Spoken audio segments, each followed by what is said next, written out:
వస్త్రం ధరించి మనసులో భగవంతుని స్మరణ చేస్తూ ఆ యొక్క ఇల్లంతా కూడా శుభ్రం చేసుకోవాలి.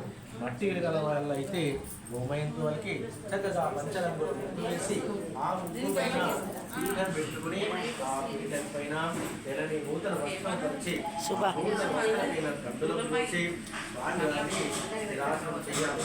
ఆ యొక్క పీఠం పైన వాటి చిత్తానుసారంగా రాగి చెంబు కానీ ఇతర కానీ లేదా బంగారు చెంబు కానీ వెండి చెంబు కానీ లేదా పేదవారైతే మట్టి కలశాన్ని కూడా అలంకరణ చేస్తూ ఆ యొక్క స్థిరాసనం పైన వచ్చి స్థిరాసనం వేసి అలంకరించాలి. అలాగే స్వామివారి విగ్రహ రూపంలో కానీ పసుపుతో కానీ ఆ యొక్క చెంబు పైన ఒక వస్త్రం పరిచి ఆ వస్త్రం పైన విగ్రహం నుంచి స్వామివారికి అభిషేకించి స్థిరాసనం పైన ఆసనం ఉంచాలి.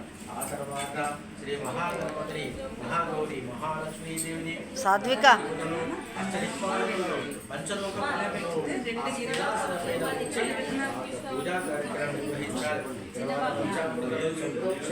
చూసుకుంటాం. నన్ను దిగి